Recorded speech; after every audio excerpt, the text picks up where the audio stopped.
sebelum kemerdekaan. Oke, ada lagi, lanjut. Borobudur.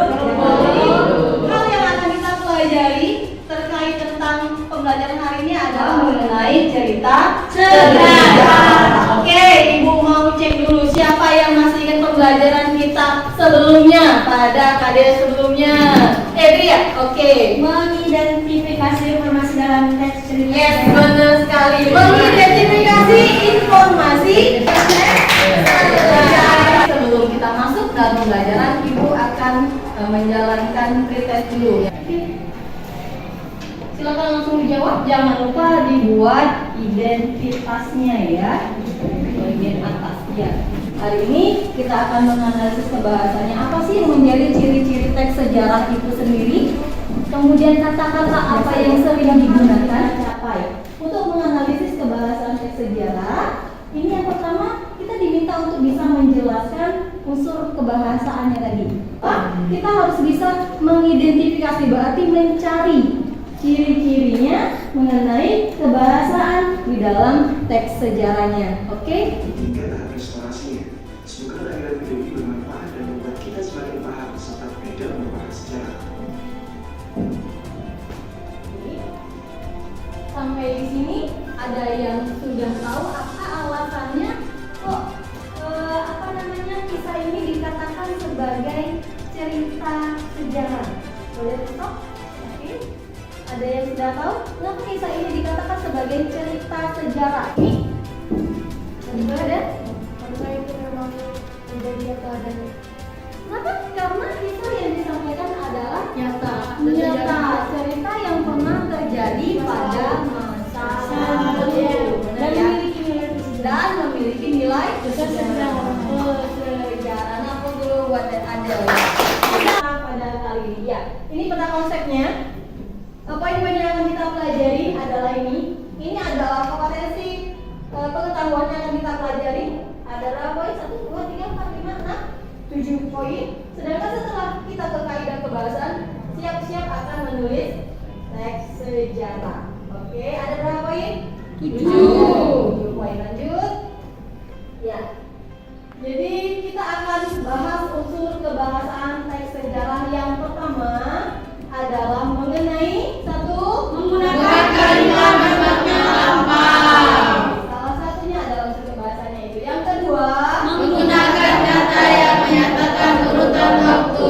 ada kata yang menyatakan urutan waktu. Lanjut. Yang ketiga, Menggunakan kalimat tak langsung. ya, dalam tadi retorika tadi ada kalimat tidak langsung. Yang keempat, ya, Menggunakan kata kerja verbal, kata kerja atau kata kerja mental. Lanjut. Menggunakan kata kerja material. Ya, atau verbal material. Yang keenam, Menggunakan akan kalimat langsung. Yang ketujuh, menggunakan kalimat Jadi ulangi Rehan, ada 7 poin unsur kebahasan. Apa saja tadi Teh? Menggunakan kalimat bermakna lampau. Ya, kedua. Menggunakan kata yang menyatakan urutan waktu. Ya, tiga. Menggunakan kalimat tak langsung. Kalimat tidak langsung. Yang keempat, Keempat, menggunakan kata kerja. menggunakan kata kerja apa? Verbal atau mental. Verbal, mental. Yang kelima, Menggunakan kata kerja, verbal atau material. kata kerja atau verbal material. Yang keenam, Menggunakan kalimat langsung. menggunakan kalimat langsung. Kalau tadi tidak langsung, ini kalimat langsung. Yang terakhir, yang ketujuh. Terakhir, menggunakan kata sifat. Yang pertama yang akan kita bahas apa tadi yang pertama? Menggunakan kalimat bermakna lampau. Ya, menggunakan kalimat bermakna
satu.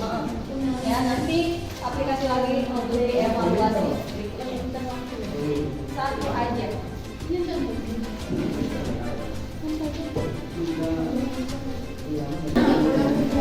Oke, sekarang diperhatikan KKPD-nya masing-masing. Perhatikan apa yang akan disampaikan oleh Jeffrey. Bismillah dulu ya. Ya. Bismillahirrahmanirrahim. Assalamualaikum warahmatullahi wabarakatuh. Assalamualaikum warahmatullahi wabarakatuh. Kenapa namanya? Kenalkan, nama saya Jeffrey Priyansyah. Saya wakil dari kelompok 1. Iya. Ada pun hasil analisis. Hasil analisis kami tentang dari cerita nama Benda dan Kaba dan Pulau Samosir. Contohnya. Untuk kutipannya kami ambil dari kata-kata sampai saat ini cerita rakyat itu sudah menjadi legenda dan bahkan tidak sedikit yang membuat dokumentasi melalui film tentangnya. Oke. Bagaimana? Kelompok 2 benar? Sudah. Kelompok 3. Kelompok 3 lagi ya, CS. Kelompok 4. Benar. Kelompok 5. Santai dengan kata. Tadi Kata sifat Iya. mengatakan tokoh, tempat atau peristiwa. Iya. Kami mengambil kutipan dari Samosir, termasuk anak yang hiperaktif dan susah diatur. Iya, Jeffrey untuk analisisnya. Oke, silakan nanti ini lagi.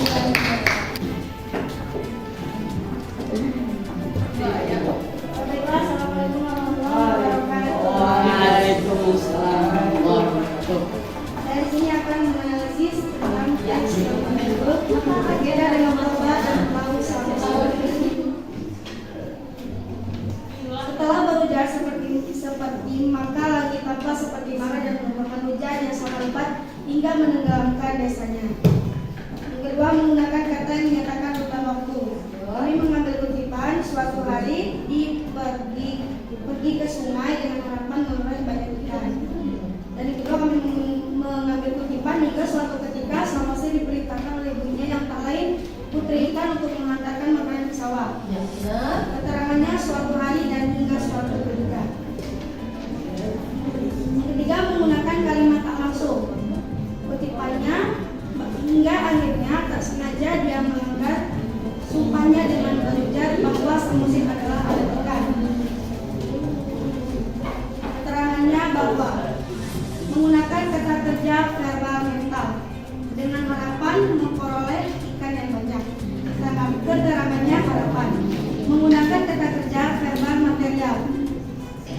Tak lama kemudian, benar saja, tak lama kemudian muncul ikan yang sangat banyak. Keterangannya muncul. Menggunakan kalimat langsung, kami tidak ada. Menggunakan kata sifat untuk menggambarkan tokoh, tempat atau peristiwa. Samosir termasuk anak diatur dan terima kasih. Wassalamualaikum. Oke, sebelumnya nanti teman-teman ada yang mau komentar? Teman-teman ada yang mau komentar? Oke deh, gak apa-apa. Ini hadiahnya buat dia. Tepuk tangan lagi deh. Luar biasa. Paham semua ya? Oke, kalau sudah paham, sebelum kita tutup pembelajarannya, silakan kumpulkan LKPD-nya. Oke, nanti saya kasih.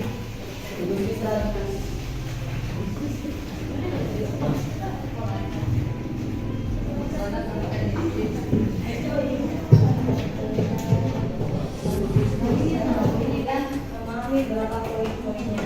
Sekarang setelah ada treatment, ya ada pembahasan materi, ada latihan melalui LKPD, kita cek lagi pemahamannya. Tapi sama nggak kira-kira? Insya Allah. Oke, silakan isi dalam waktu 2 menit. Iya.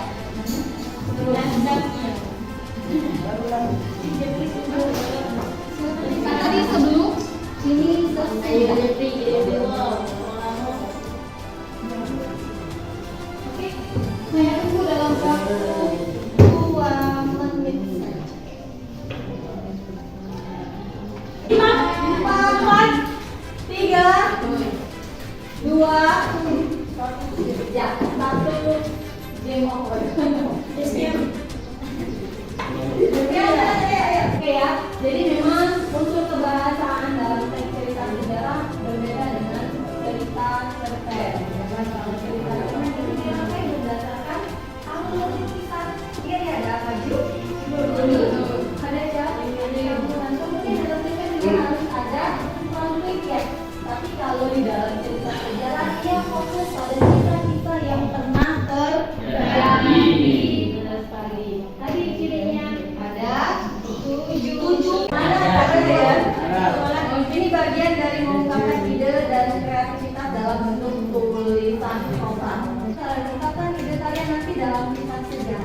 Lebih gampang ya. Oke, sampai di sini mungkin ada pertanyaan? Tidak ada. Cukup ya. Cukup. Semangat terus belajarnya. Ya, mudah-mudahan pelajaran kali ini bermanfaat.